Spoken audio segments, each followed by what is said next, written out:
I think the whole street breathed a sigh of relief when we saw the EMTs take a body bag out of the Ferguson house. I was only 10 or 11 at the time, and it's been a while, so some details of my childhood are lost in time, but I can't forget Mr. Ferguson. There was never a Miss Ferguson in the picture as far as I know. He lived in the house on the corner, the one with the bright yellow shutters and the gorgeous garden out back. The garden didn't make up the rotten old bastard he was. I wondered once if he was nicer when he was younger, when he didn't have to walk with a cane and could actually get around without help. But my dad set me straight on that one. Mr. Ferguson had always been a terrible person and the neighbor from hell.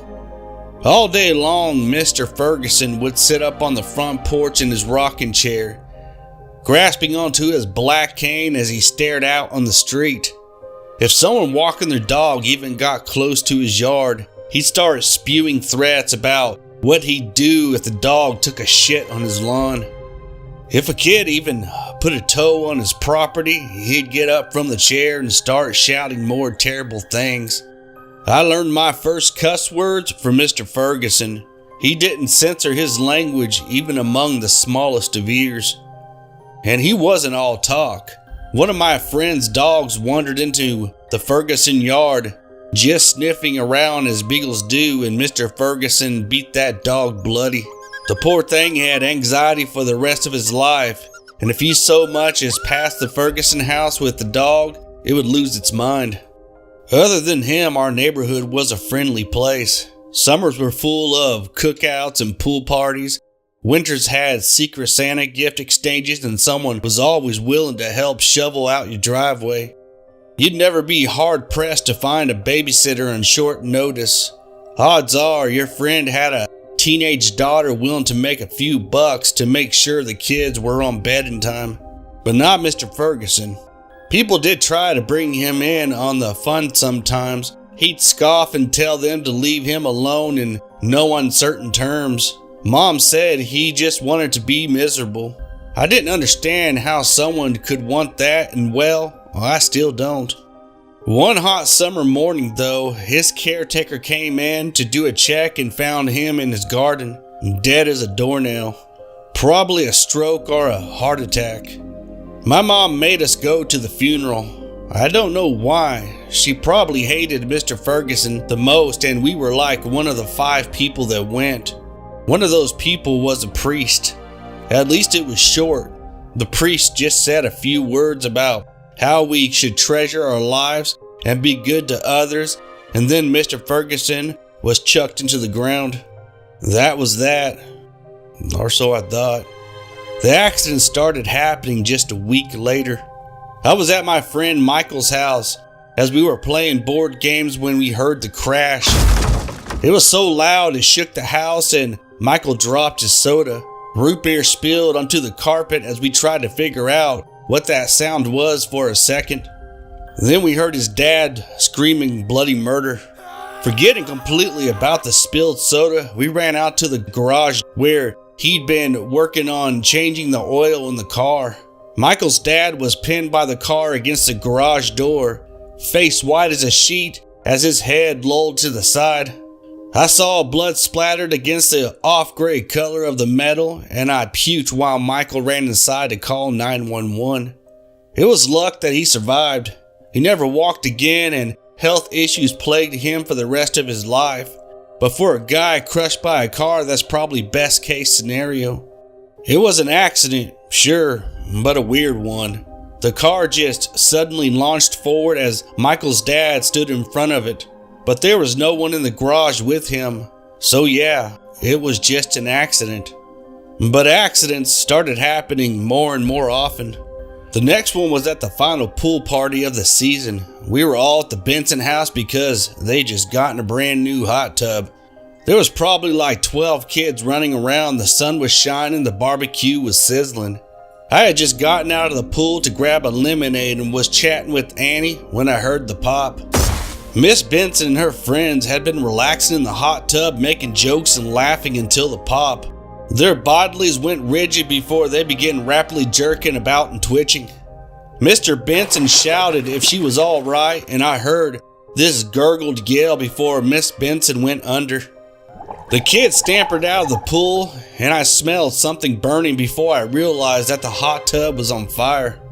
Miss Benson and her sister ended up dying on the way to the hospital. The other women ended up surviving, but not without some serious electrical burns. Electrocution via hot tub, just an accident. But there was one more accident we all missed, until we returned to the pool to see a little body floating at the top. 3-year-old Maggie had fallen in during the chaos and drowned. Mr. Benson moved away after that.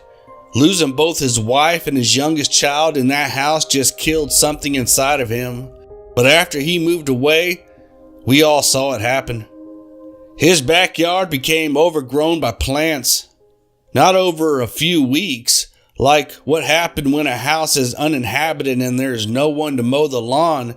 The very day after they left that house, the backyard was now filled with dandelions, daffodils, lilies, and all sorts of flowers that shouldn't naturally appear in the late summer. It was like a garden. Accidents happen, sure, but not like this. Not when a guy who's been working home improvement his entire life ends up toppling from a ladder and breaking his spine. Not when a mom tips and falls face first into the open dishwasher and ends up getting impaled on a knife. Not when a toddler was left alone for just a few seconds and ends up nearly drowning in the bathtub. Dogs ran into the road and ended up getting hit by cars. Kids fell from their bunk beds and cracked their heads like eggshells in their dressers. Teenagers got into fatal car wrecks. It was a mess. 2 other families ended up leaving our neighborhood, and their yards had the same fate as the Bensons, completely grown over. A morbid beauty. Fall came and the yards grew brown, but the gardens seemed to be even greener. The whispers started about a ghost that was such a miserable old bastard in life and now was a nasty poltergeist in death. Mr. Ferguson had never left our neighborhood. It all came to a head when a tree was struck by lightning and a large tree limb crashed into our living room. I just tripped while picking up my things and suddenly the roof caved in above me. I was lucky I was on the ground. If I'd been standing, well, I probably would not be telling this story. 2 nights later, my mom woke me up. She looked grim. "Come on, we're going to see Mr. Ferguson." When we walked out of the house, I saw everyone on the street was out. Everyone had the same grim look on their face. The death, the mutilation, it forever tarnished our street, and we all had enough.